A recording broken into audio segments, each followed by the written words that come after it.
video is your Leadership Foundation practical application video. And you're going to get to see a lot of what I talked about in the leadership video kind of put into action. But this is also in these modules, the first time you're getting me and you together.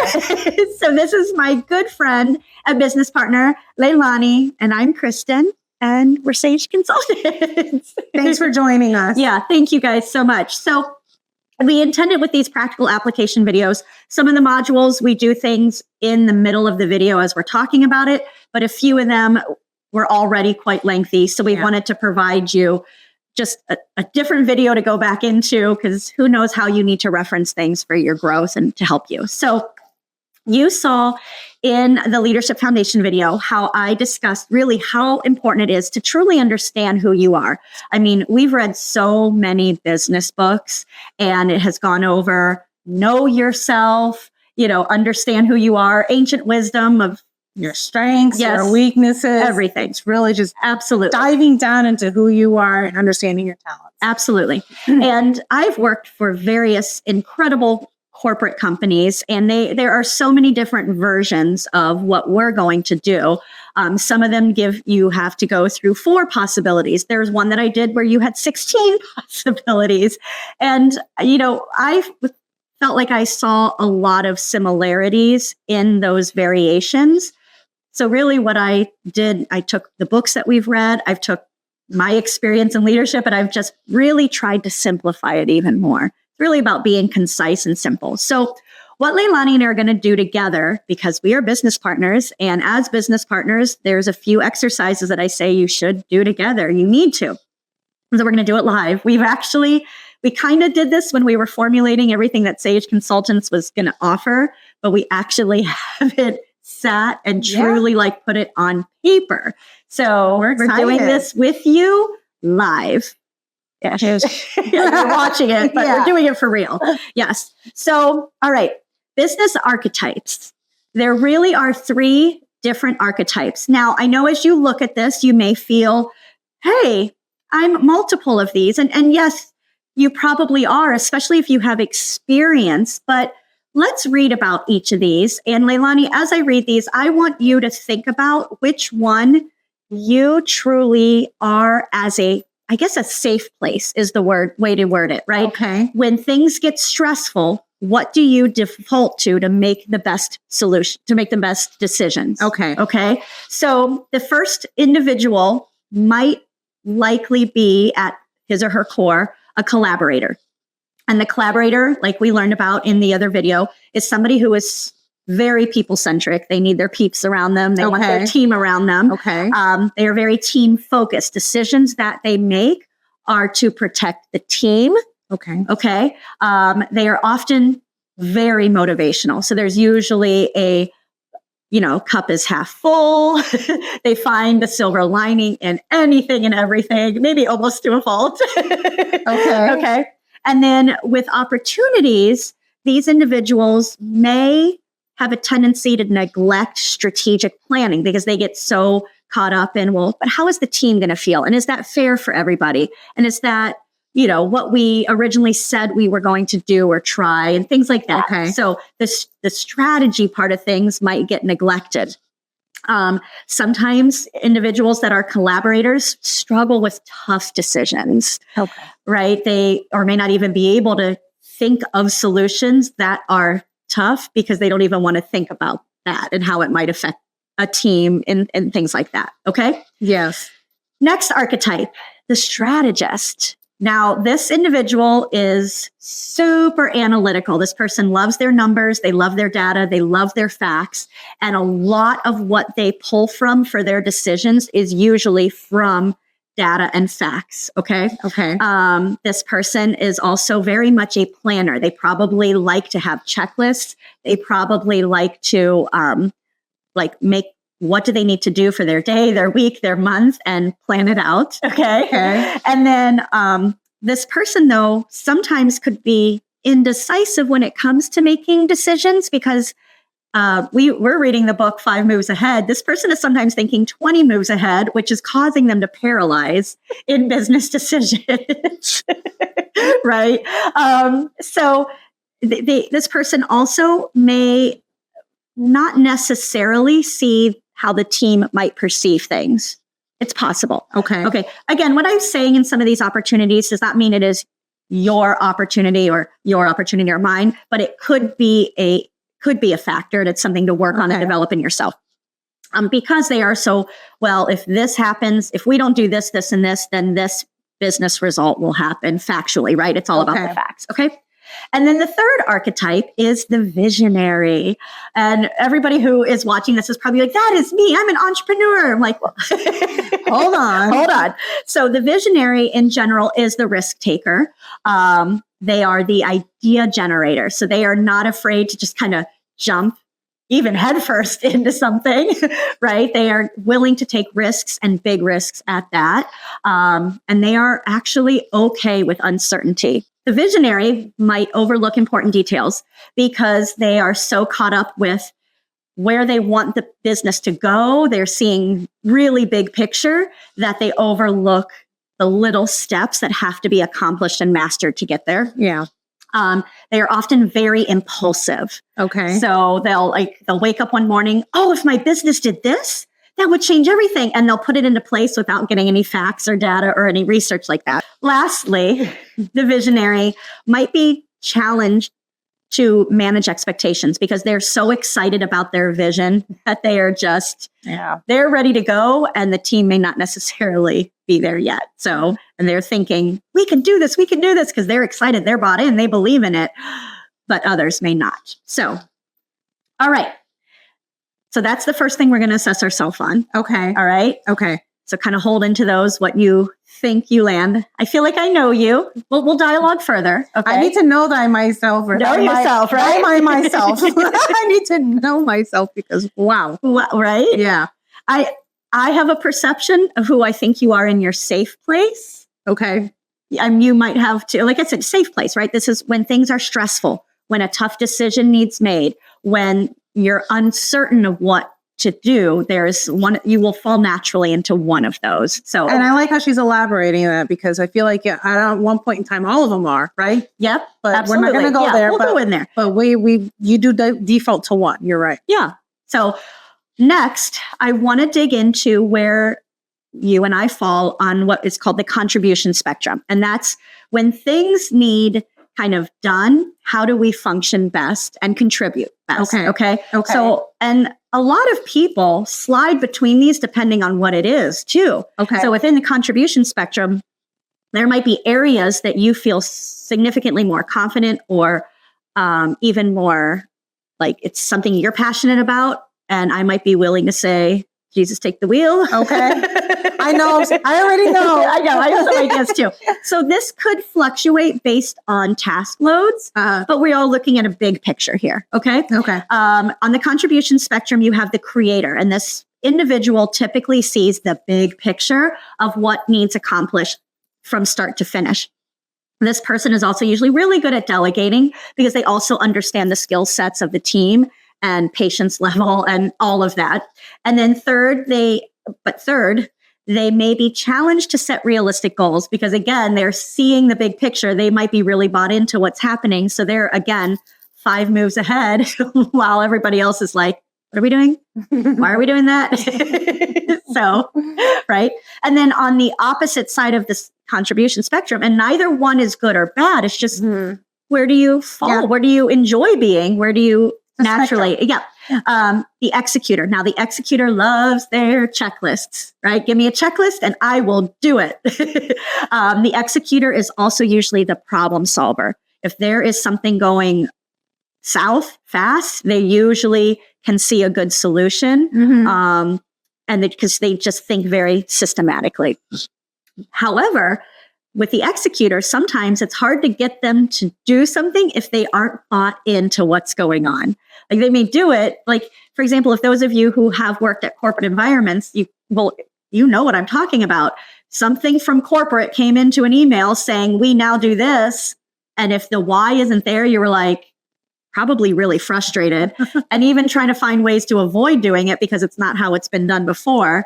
But then once your boss or somebody else takes time to explain, hey, this is why we're doing this, then it typically gives you a little bit more comfort of, okay, let me give it a try. Let me change my mindset from a fixed mindset to a growth mindset, right?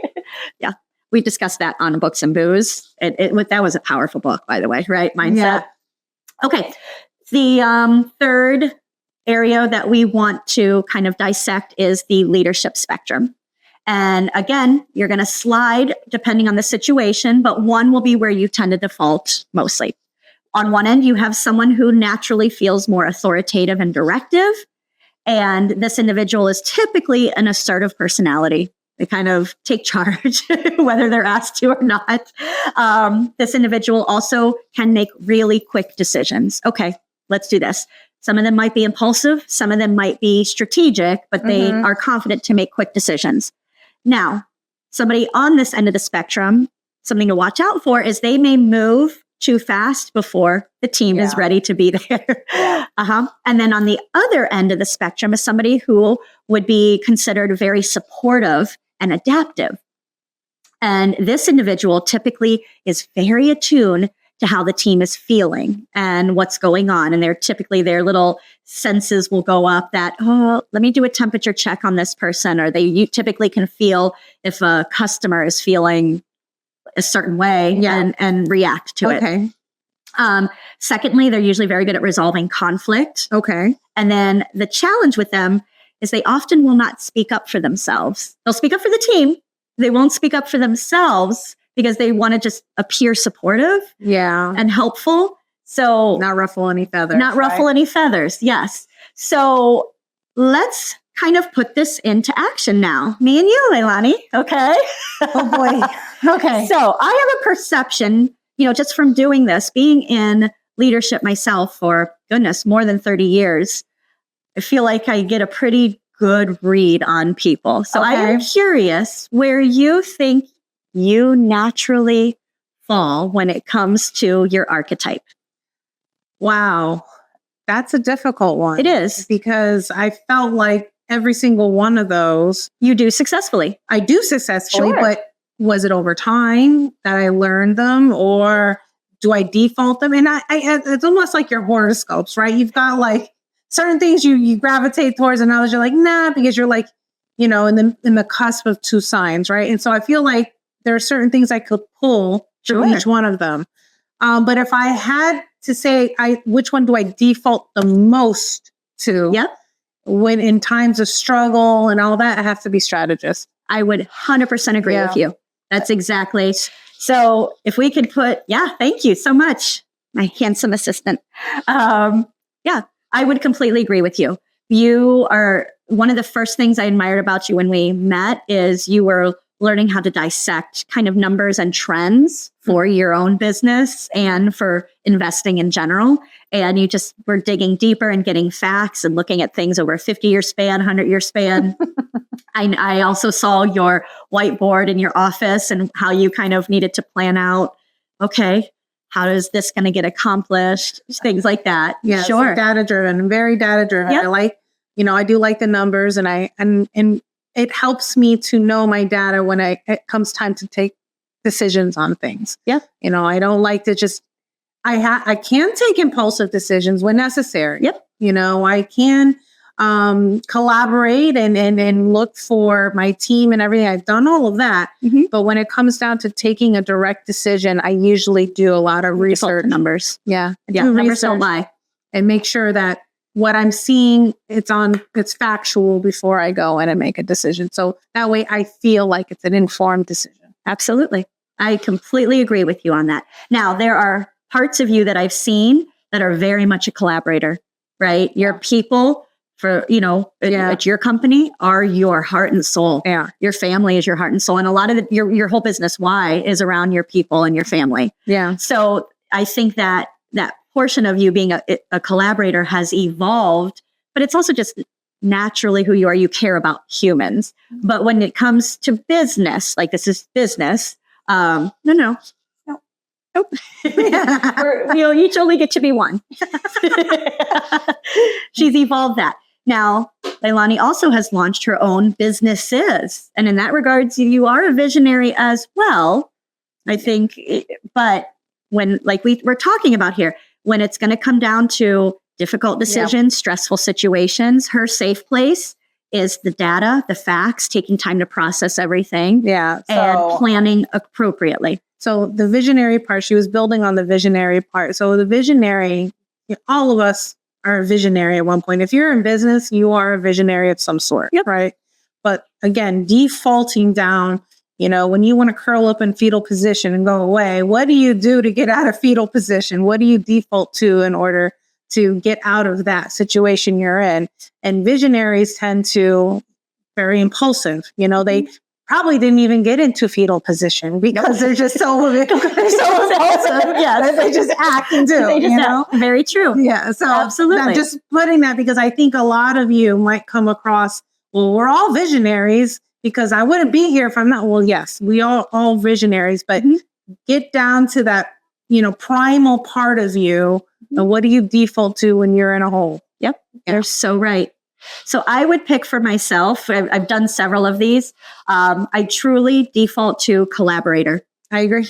I absolutely want to make sure the team feels bought into something. And although with Saige specifically, I am definitely, you and I have already kind of chatted about being the entrepreneur and the intrapreneur, right? We are both visionaries for where we want Saige to go. We have our vision, and you're supporting my ultimate vision with it. But the way I exist as a leader and as a business owner is a collaborator. I agree. Yeah. I agree. Yeah. 100% about her team, about how are you feeling? That's one of the, when I'm going through something, she reads on it right away. She's like, how are you feeling?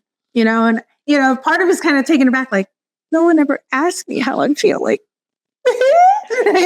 So I 100% feel that collaborator is so you. Yeah. And some people will take some of these assessments and go even deeper. There are spiritual lenses that people like to go through as well, and things like that.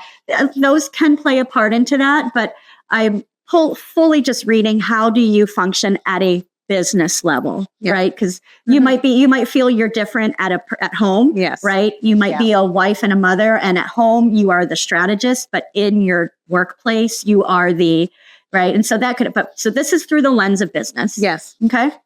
All right. So now, my friend, you and I have to see where we fall on our contribution spectrum. Okay. Do you feel you are more the executor or the creator? Would you like to go back to that? Yes. Okay. I can't. So if we go back 3 to this slide. Yes. Okay. The contribution spectrum. Okay. So if you remember, the creator typically sees the big picture. Okay. They're really good at delegating, and they often are challenged to set realistic goals. Okay.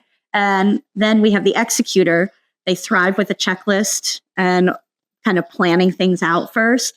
They're typically really good at problem solving, but a lot of times they need to know why we're going into something. This one's a tough one. It is tough. It is tough. But again, we're talking business, and you and I are talking Saige Consultants. Yeah. You may wear a different hat with Be Chic. I think, okay, there you go. Fair. I think that's the thing, because in Be Chic, I think go back here. Most of the time would have been the creator, but I think in this case, in this case, it would have to be executor. Yeah. I like my list. You do like your lists. But that's also strategic. So I work that strategic. Okay, remind me again. Strategic. Here, we can go back 2 slides again. Yeah, maybe just leave it there for a minute. Okay. And again, I don't have a problem delegating. No, you don't. I can see the big picture, but when it comes to Saige, I am invested in your big picture. Okay. And I am challenged to set realistic goals sometimes. No, but I think in this case, I'd probably default to executor when it comes to Saige. Yeah, I would agree. I think this is why you and I are working so well together, because I'm naturally a creator. I am several businesses that I've been in. That's been a place that I have fallen. But I think once you and I aligned on entrepreneur and entrepreneur, I think that also allowed certain things to fall into place. So as we land this, then Lailani will come under creator and executor. Executor. Thank you. Yeah. Lailani will come under executor, and I will come under creator. And that's why we're balanced. And there will be certain things that we probably flip flop on with that, especially as we get into our organizational charts. Yeah. You know, things that are yours, kind of the agreed upon responsibility. I think you would naturally be the creator and even authoritative on that. Yeah. And then on other things, you'll be like, how can I help? Yeah. Right? Because I think that's why we work really well together as well, because we can both do that for each other. I agree. So let's go back to one slide to see leadership spectrum. Okay. So if you remember, naturally, do you feel you are authoritative and directive, and assertive, able to make those quick decisions within Saige? Mm-hmm. Or do you feel naturally that you are fall into the supportive role, adaptive? You feel supportive? And it's funny because in V-Chic, it's the exact opposite. Sure. But in this endeavor that we're going on, I've completely absorbed and the supportive role. I'm saying, I'm okay being the supportive role here instead of being the opposite one, which is where I'm at in V-Chic. And then I would fall under directive. And several of the places I've been that has been as well. I remember doing this for a company that I work for, and several of my peers, like when you really break down topics like this, you can put Kristin directive. Yeah, thank you. There we go.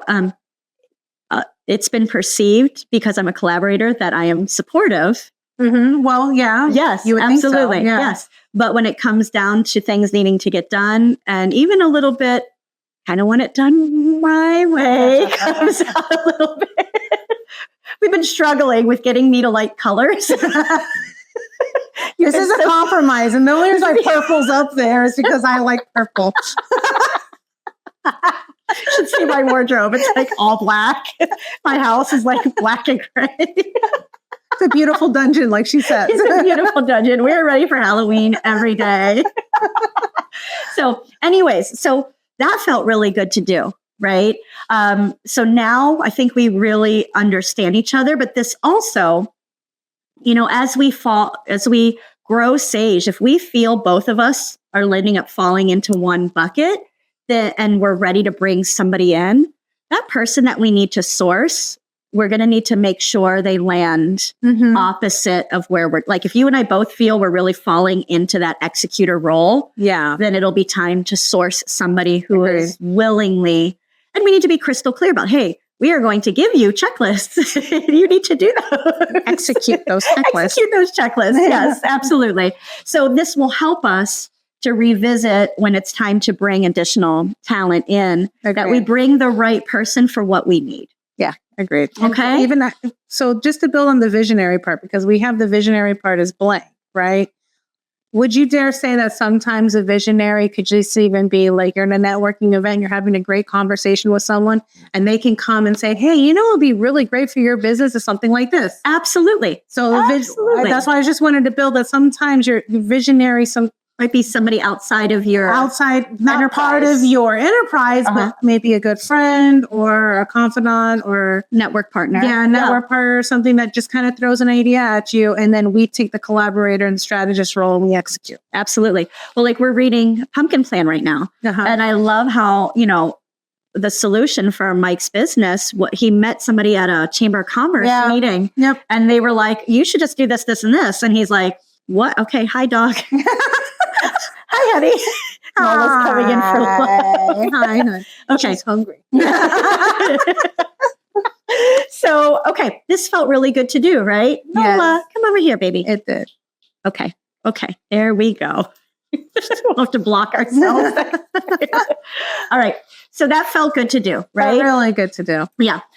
So now we're going to go to the last slide. And you and I, my friend, are going to really talk about our organizational chart. Ooh. I realize I'm thinking so you can read it too. Sorry, I had it so far over here. I was squinting. It's okay. So this is just a suggested organizational chart. Okay. Depending on your business, people may need to get more specific. There may be even more kind of breakdown, especially like if you're opening a restaurant or a hotel. Like underneath sales and marketing, you then will need, you know, maybe somebody to do the schedule and somebody to do right? Like it will break down even more. But these are kind of the really big picture, if you will, of tasks. And yes, it's just Lailani and I. I mean, to be honest, we have the world's most supportive and amazing husbands. They're awesome. They are awesome. We love you. But the business sits on Lailani's and my shoulders. So I want to make sure that we agree on who is ultimately responsible for what. Does this mean that you and I won't do something, to help each other, and that's a collaborative, supportive role that absolutely we play. Yeah. But as we get busier and I'm caught up with things and you're caught up with things, we need to make sure that we've divided and conquered so that nothing gets missed. Like I remember the book E-Myth, Sarah at one point was just so lost in her business, her pie making business, and that she had hired people in, but didn't necessarily kind of create a clean line of who did what. She just kept asking them to do more and more. I've been there, done that too. Sure. Yeah, absolutely. So anytime you bring that second person in, even if it's just yourself, this is a good thing to remind yourself, okay, self, today, let me look at things through the customer experience lens. Let me check, have I posted for advertising and social media? Have I, been nice to my customers, even though I'm stressed? Have I ordered everything that I need to serve my customers? Okay, self, let me be the operations hat now, right? So you can do this by yourself too. And it's a good check-in with yourself. I even talked about my friend who literally will talk to herself and be like, so tell me about the books, right? And she makes it fun, but it's a good way to, check up on herself. So we kind of already have had the conversation where we land. And even though we are everything is equal with, we wrote our business plan, we wrote our operational agreement, and she and I are completely equal financially. And even when it comes to like decision-making, we're going to come to a compromise. Yeah. But every enterprise needs one person that the things sit on their shoulders because it's either their initial vision or they're the ones that have a bigger vision for where it's going to go, or they want that. Or they could be just better at it too. Yes, there's for so this many particular endeavor, it could be this person is particularly better for this particular role. Absolutely. Yeah. So you're going to have someone who is the chief executive officer or the chief operating officer is really what the CEO and COO concept stands for. And the nice thing is when you and I align that if I'm the entrepreneur and you're the intrapreneur, then the CEO lands on me. So as we build this list, Kristin will come to the top on that. But again, I just want to make it clear that doesn't mean that she and I aren't equal in everything for the business. So, yes, handsome assistant. We're going to put Kristin next to where it says CEO and COO. Perfect. Thank you so much. Okay. So now this is where it's kind of weird because we're a service-based business. So this is where even this concept can divide a little. But how do we see this happening, my friend? Like, what do you think? We've got the customer experience side of things and we have the operational side of things. Now, does this mean here's a few things that this conversation could turn into? Are we both the customer experience and we need to source somebody who will be operational for us? Or do we look at the bottom line where, okay, we have sales and marketing that we're doing. We have products and services, products that we're building and services. We have inventory to keep track of, and we have bookkeeping to keep track of. I think down within there, we definitely have areas where we fall. Oh, well, yeah. And actually, I dare say, so this organizational chart, like you said, you built this based on 2-person team right now, and what we're doing is service-based. Most businesses that I've been around have sales and marketing is actually up higher. Okay. And then the customer service could be its own down below. But I could see that too. But in this case, I can see where customer experience is because we are service-based. So that should be huge, right? So their experience is huge. Yeah. The customer experience, though, I don't know, Kristin, that says face of the business, right? Yeah. You and I are both equally the face of the business. Well, I believe the face of the business is more branding. when you say the face of the business, that's branding, and then the customer experience isn't really the face of the business because the customer experience is how we treat them, no? It could be. So the way I look at this, with your customer experience umbrella, you have how they're treated when they come into your building or call you up or email you, right? It's how they're and then once we connect with them, whether it's a webinar or a conversation or we meet them somewhere, that's then getting down into the sales and marketing piece of things. Marketing then would be, how do we reach out to them? Because that's all under what our customer experience is. Okay. And then same with our products and services. It's part of what our customer experience is. Okay. So our modules that we offer and the monthly, Q&A, live Q&As. Okay. All of those are our services. And we both run those for sure. Okay. Yes. Right. Yes. We both run those. But is there someone who's kind of responsible for making sure that we keep the content up to date? We keep content coming in? Yes. Thank you. See, I just need a little explanation. And this is going to be different for somebody else who's also doing a digital based. So, and this organizational chart looks a lot different in BizChic because we sell products and you have actual products. We have actual products. Yep. It's not, well, it is service based because we're still servicing a customer, but we're not selling consultations and stuff like that. So it looked very different. However, most definitely, Kristin is the one that's going to be in charge of the customer experience. It's funny because on the car ride over, record this, I was just telling my husband, I was like, thank goodness Kristin is all about that branding because it's not something I focus on. That wasn't something I didn't even focus it on in BizChic either. That's where my husband stepped in and he really took control of the branding and making sure logos and everything were everywhere. That wasn't something I was focused on, but it is you and you're very talented at it. Thank you. So, I'm passionate about it. Yeah. Because I do feel like it's our story told in fonts, colors, right? Yeah. And it's a mood that we're putting out there for our customer. But it also, I run the danger of spending too much time on it, right? So this is where I would say, hands down, I would come to you through an operational lens, especially when it comes to bookkeeping and planning and stuff like that. So I think, Lailani, you naturally, because of that, operations and logistics. I think logistics, you are such a planner and a strategist. Yeah, that I agree. I need to come to you like, okay, I want to accomplish this, but how do we do it? I agree. I agree. So then, Lailani, that also bookkeeping and numbers, being that you are the strategist naturally, in the end, we have a individual for the actual accounting piece of things. Yes. But numbers are naturally your jam. So I would have Lailani then with bookkeeping for sure. And then when it comes to the sales and marketing piece, you were saying branding. So that would be me. Yeah. Even though we are both selling to the customer. No. In the end, I'm going to make sure, okay, I want it sold this way. I want it to sound like this. Exactly. I want it to look like this. I don't want that color. I don't want that color. I'm still working on that. She's working on it. Just watch, like 3 years from now, everything will be bold colors. Pink. All right. So then products and services.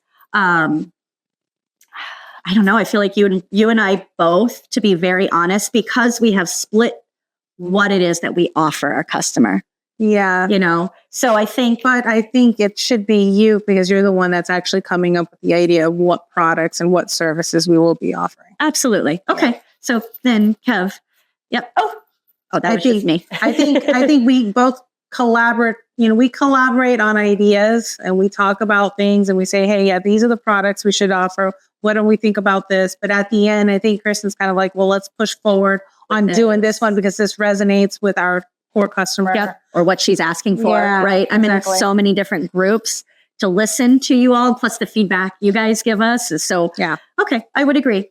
And then we don't necessarily have inventory, but one of the things I think you're really good at is sourcing, or just conceptualizing what we would need to make something easier. For example, you introduced me to Trello. Oh, okay. Yes. So while it's not a tangible inventory item, it's an operational tool. Yeah. So in a way, it's an inventory for us to service our customer better. Systems. It's a system. It's a system. Yeah. So we could probably even for our, and you don't need to do this, Kev, but for this chart, we could change the word inventory to systems. It's more systems. And organization. Yeah. Because that is definitely your strength. You have so many great resources. Thank you.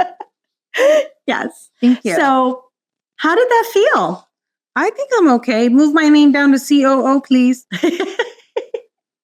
She's the Chief Operating Officer, and I'm the Chief Executive Officer. There we go. Yep. And part of me when I was coming into this thinking, okay, how are we going to do this? Because we knew we were going to record it live, and I was kind of like, well, I don't know how this is going to happen. How is this going to be? Because in Be Chic LLC and the retail group, I'm both CEO of both of that. Could I actually play any other role? I think that's the story we tell ourselves, like, you're stuck over here, and it's not. I think I came with the mindset here at Saige that this vision was not mine. This vision was Kristin's. And Kristin approached me saying, I would love to collaborate with you on this project. And at that point, when she presented to me, I said, yeah, let's do it. I want to help people. I would love to be able to share, stories of success and not so successful stories, right, with others to see if we can help them. And so at this point, when I started really thinking about it, and that's why you saw it on camera. Well, if you guys joined us for Books and Booze, we talked about entrepreneur and intrapreneur, because I solidified that my role in Saige is very much supportive, and a COO is very essential to any growing business. So I'm honored. Well, thank you. This is so exciting. Thank you. Thank you for being part of this. Oh, no. Thank you for inviting me. Absolutely. So, folks, how did that feel? Right? You saw how we literally, this was not planned. This was not staged. This was real, us putting this together. And could we change the names of some of these things? Absolutely. And as we grow, we will hire individuals in, or they will be part of our enterprise, and they will be naturally better at some of these things. Mm-hmm. Yeah. I do love branding, but I am very excited to relinquish the tasking of that. To someone else. Let somebody else take it. Yes, absolutely. And I'm sure there are people out there that have simpler solutions for how to build our webinars and our modules. Yeah. And great. Call us. We're open. We love to collaborate with you. So anyways, this allows us to see, as things grow, where do we want to bring people in? Yeah. And where do we need help? Yeah. But right now we're good with this. We're good, right? And this is just pointing us in the direction of what we are. But at any point in time, I might have to do something in sales and marketing because with it, we do create content together. We are creating these videos together. So there might be things I might need to pass to one side and take charge of, and that's okay too. And there might be something on Kristin's side. She'll need to come over to operations.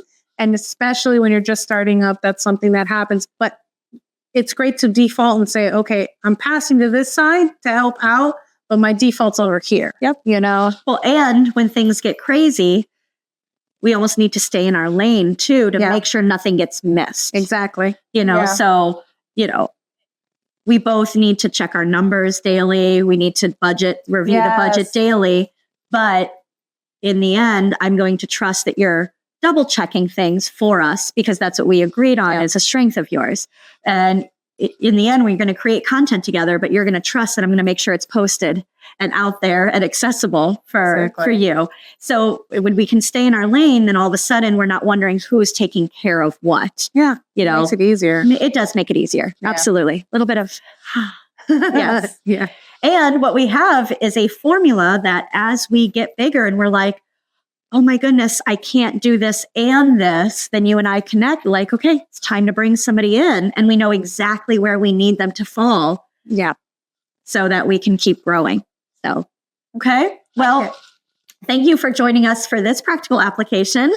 I hope this was really helpful. I'm excited for you guys to now get together with your business partner Or maybe you just sit down with your life partner or spouse or bestie, right? They're not necessarily in the business plan with you, but they want to help you succeed. And you know they're going to roll up their sleeves and help you paint the walls of the boutique you're opening, or they're going to help do your social media for you. You know, they're not at all on the business plan. They're not in the operational agreement, but they're here. They're your ride or die. Yeah. Do this with them too, just for peace of mind and practice. And also so you know what you need as your business grows. I think that's going to be the biggest part. Yep. Do it. If you're a solopreneur, you still need to have something like this, and then write down what are the jobs you are best at. Yep. Right. And you write your name down there, and just on the other ones, leave blank, but you know, these are the people you will be looking for to come into your organization. Yeah. To help you. Yeah. But knowing where your strengths are is crucial.